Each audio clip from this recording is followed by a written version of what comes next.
લેવાનું કે હું કાલ નશાના માર્ગે પૈસા વાપરી નાખતો તો અને એ જે દીકરી દીકરા બે ભણાય તો બે એને કહી દેવાનું કે એની ભણવાનો જે ફીનો ખર્ચો થાય એ હું ભરી દઈશ. મારા માટે કશું નથી જોતું. અને કોકના ના ભણી એકો ને ભણે એકો તમારા તો ભણાવજો. કારણ કે ઘણાના બાપા હું જોઉં છું એવડા ખાટલા પડ્યા છોકરાને પોટેલી લેવા મોકલે. સ્ટીલના જીવડા પડશે તમને નરાધમો.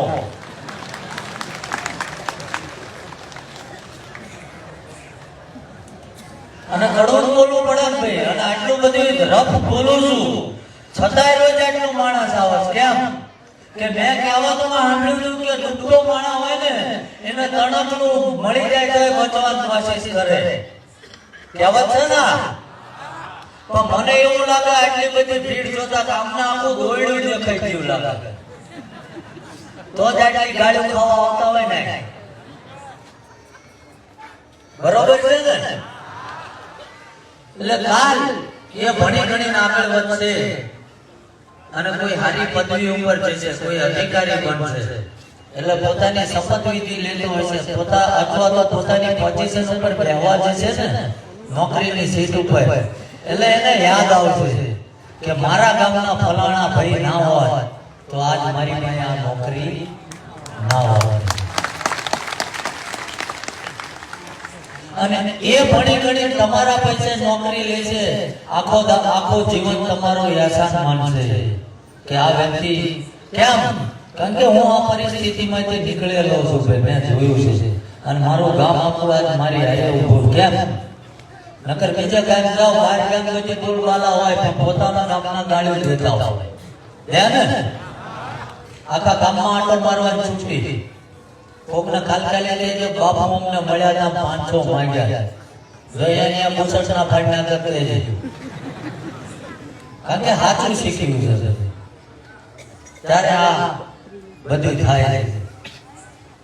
અને એ ભણી ગણી આગળ વધશે, જિલ્લામાં જશે, જિલ્લામાં 25 જણા તૈયાર કરશે, 25 જણા જિલ્લામાં તૈયાર થઈ ગુજરાત રાજ્યમાં જશે, 500 ને તૈયાર થશે. અને એ 500 ગુજરાતના યુવાનો તૈયાર થઈને આખા ભારતમાં જશે તો દુનિયાના નકશામાં મારો ભારત નખો હશે. કારણ કે 7-8 વર્ષથી હું બેહું છું, આજ લગી કોઈ મરદ એવો નથી આવ્યો કે આપણા ભારત માટે કંઈક જોવરાવું છે. શું કરવી તો આપણે જાઓ જલાલી થઈ જાય. જો તમે તમારી માતૃભૂમિને જ વફાદાર નથી બીજાને માટે હું કરશો. ગમે એ નાળિયેર બાંધવા તૈયાર છે, કહો તો ખાડો ખોદી મેં ગયા હોય તૈયાર છે, પણ અમે સુખી થઈ જઈએ. સાચું ને.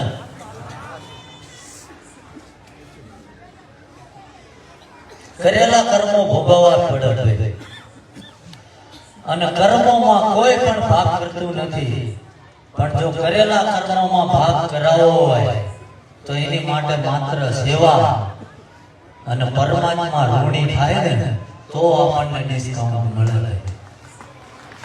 બાકી તીજની તેરસ થઈ નહીં થાય.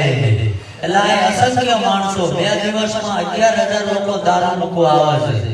એમાં શક્ય છે કે 10,500 ને બંધ થાય, 500 ના થાય. કેમ કે જેના બાપાએ હડપી લીધું હોય, કોકના શેડા ખોદરી નાખ્યા હોય, કોકના વાડા દબાયા હોય, ભયુને બચારામાં દબો કર્યો હોય, એનો નાશ વાળો આયા હોય. આના અવતારમાં પતંગ વાળી જાય ને અને ડોહો હું તો કાટલામાં જતો રહે, બધું મારું ભેગું કરેલું ફના કરી નાખ્યું હોય. એટલે એને દારૂ બંધ ના થાય.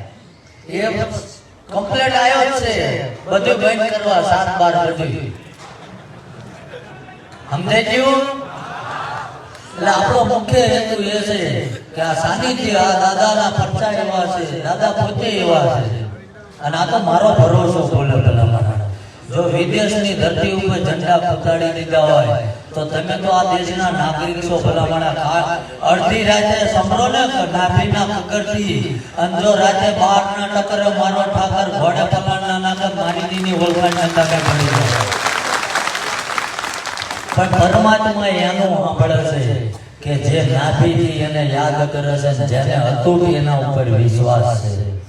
બાકી આજ આય કાલ કાન પરમ દિવસે પેલી જગ્યાએ જે પેલા ડબલિયા છે ને એની જિંદગી એવી રીતે પૂરી થઈ જાય.